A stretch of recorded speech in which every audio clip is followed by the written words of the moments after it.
Hi everybody, and welcome again today to an instructional video on how to use the request rating feature on skillrater for when you are a part of an organizational team. To request a rating, simply go to Request Rating, and then begin by step 1, defining your task, activity, project, or goal. This will be shown as what you are receiving rating on by your selected raters. So when a rater who you select will get an email saying this specific task, activity, project, or goal is what you're requesting feedback on. So let's start.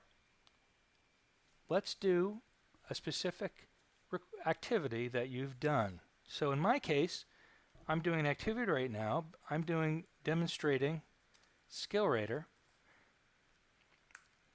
and I'm creating a description of that as I'm creating an instructional video using a webinar technology.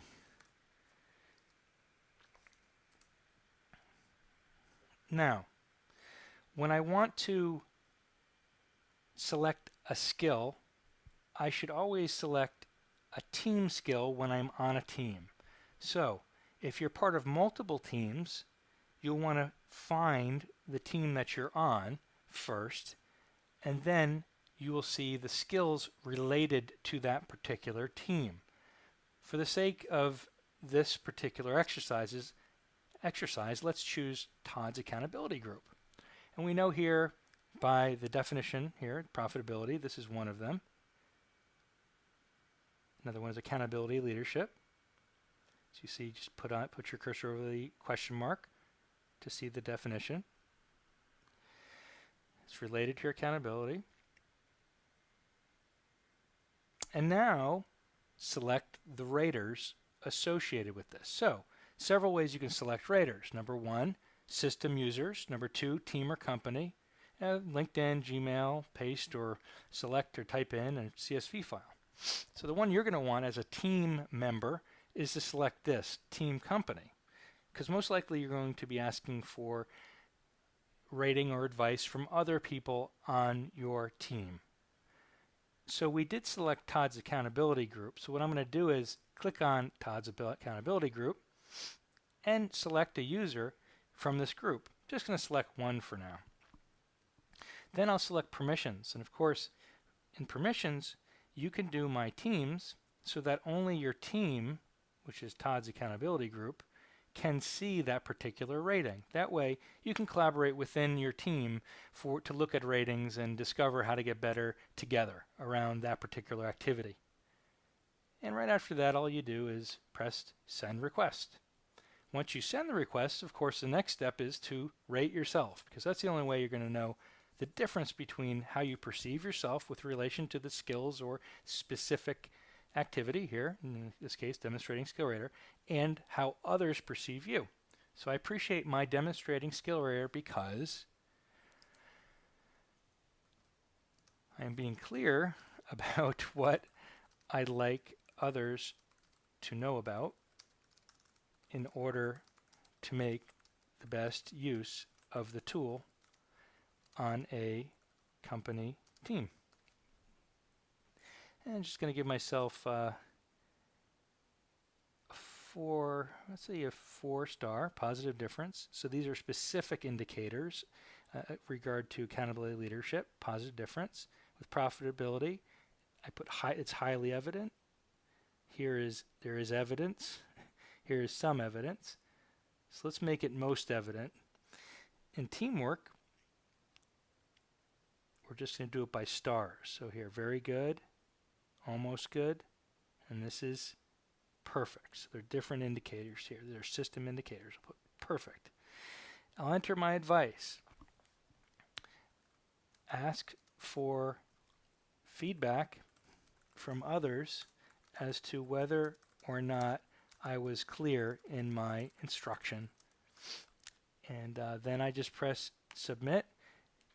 Now it's logging my self-rating. Now, as you can see, it's here. My self-rating is already in, and this is what it looks like. I just showed my rating, and so you can clearly see. And the spider chart here will just show my rating, of course. The skills chart will just show one point in time for how I rated myself. When I re-rate myself, it will show another point in time and show that change. I can invite more users to rate. I can view the comments from others. Of course, now we just have my advice. And we'll see details from other people who answer the rating. Which brings me to another place. Once others have answered my rating, I go to collaborate. And this individual answered my rating, gave me pretty good ratings here in adaptability, effective communication, gave me advice, and perception or understanding of results achieved. So they gave me what they believed results have actually been achieved. And I can respond here and say, thank you. What could I really do better on effectively communicating? That way, I'm learning from this individual, JD, how I can really get better since I just got an almost good. And he will answer me and let me know. So this is the kind of collaboration that's very important with raters. So there we go. That is some of the most effective ways. Very simple, request rating, rate yourself, and then collaborate with people here. Then you can go back to your team. Let's choose the BPI team in this case. And you can see all of the various discussions that are happening on your team. Select members and speak with them back and forth by contacting them. Look at system files. And look at the anytime ratings that have been asked for them by the system administrator. There's always live feeds here as well. This is where we really can talk back and forth to the various raters. Look at any system files that have been added within this particular system and the specific anytime rating. So this has been an instructional video on how to request ratings and collaborate with others from a team perspective. Thanks for watching.